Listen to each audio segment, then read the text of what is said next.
Salut, vous avez certainement reconnu, ici le docteur Wise, le médecin des procédures. L'immigration un jour, l'immigration toujours. Bienvenue à notre toute première présentation, alors notre tout premier numéro de l'année 26. Très content de vous retrouver, mais avant tout, permettez-moi individuellement à tous et à chacun de vous transmettre nos voeux de santé, de vie, de prospérité et de réussite dans tous vos dossiers d'immigration courant cette année. Vivement que tout ce qui s'est passé en année 25 soit complètement enterré et que l'on entre avec de nouvelles visions, de nouvelles perspectives et de nouvelles grâces et bénédictions. Aujourd'hui, nous allons traiter une activité qui s'avère quelque peu et exagérément dangereuse. Nous allons traiter d'un sujet qui est exagérément répété par de nombreuses personnes qui s'avèrent être définies comme des agences ou encore des gens qui ne font pas le travail véritable sur le process et les recherches en matière d'immigration Canada. Nombreux, vous verrez certainement sur les réseaux sociaux, entre autres Facebook, WhatsApp, Instagram, Telegram, partout, des recherches ou encore des candidats et personnes qui disent rechercher des personnes associées comme conjoints requérants secondaires sur des dossiers et des partenaires disant avoir déjà été tirés du bassin.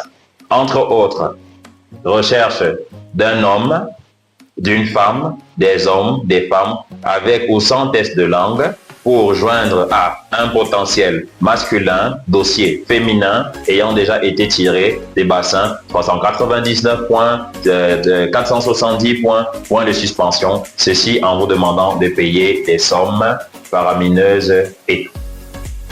Est-ce une bonne chose d'agir sous le contexte de la paresse à ne pas vouloir faire un examen de langue, à ne pas vouloir se mettre à fond pour initier un vrai dossier normal de base?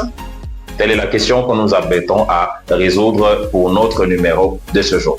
Mais avant tout, nous vous invitons à vous abonner, de commenter et de liker. Si vous avez des thématiques et des sujets que vous aimeriez bien que l'on traite ici, n'hésitez pas à les laisser tout au bas de l'écran en commentaire. Activez la cloche pour que, à chaque fois où nous aurons des vidéos qui puissent être intéressantes pour vous, que vous puissiez être à la ligne et au parfum.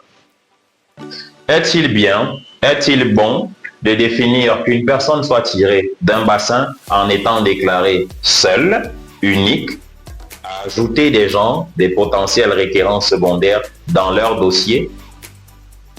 Point d'interrogation. Je vous répondrai sous l'entremise de deux correspondances, de deux logiques.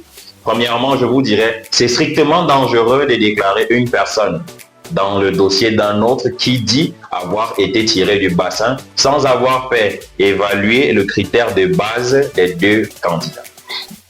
Si, je dirais n'importe quoi, André Méran, pro sous profil 4C2 en langue, test de langue, 7.5 en anglais, niveau d'études master, ayant été mis dans un bassin où l'on a déclaré expérience professionnelle 5 ans, il est dit que je suis dans un bassin en ayant de très bonnes notes, entre autres 470 points et j'ai été tiré.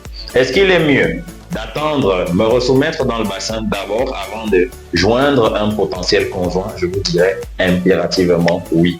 Il faut créer le profil en mettant directement, si je suis défini d'être accompagnant ou encore avoir une conjointe qui puisse me joindre dans ma procédure.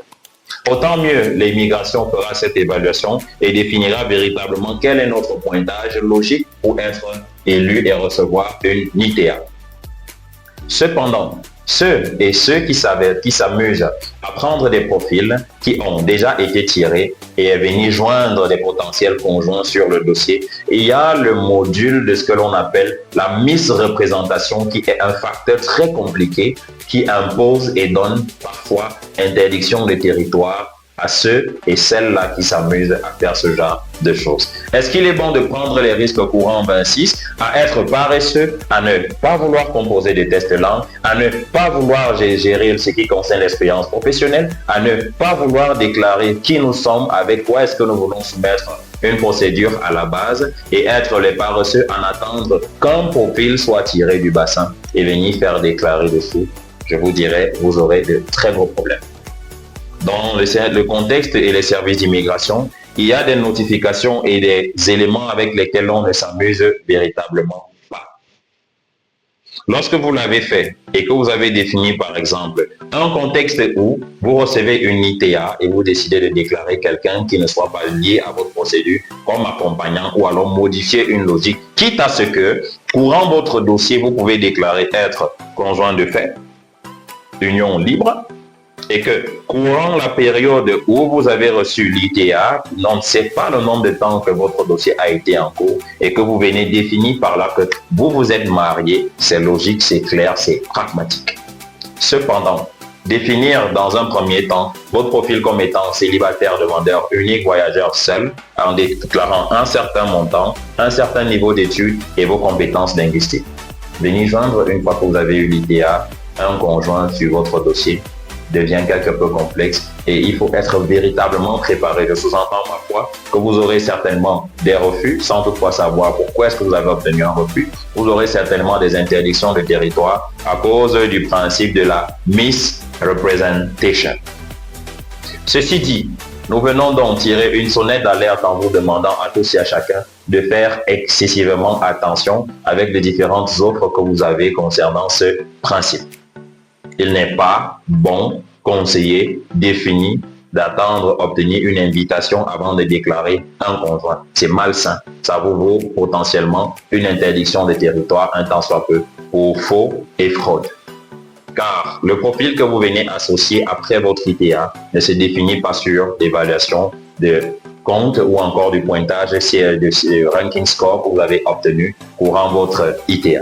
Raison pour laquelle ici, nous vous invitons à plus de vigilance, tout en vous spécifiant que c'est des services pareils que nous ne faisons malheureusement pas. Autant mieux obtenir un profil de base avec lequel soumettre tous ceux qui sont supposés être liés, comme conjoint de fait, union légale définie avec des enfants ou pas.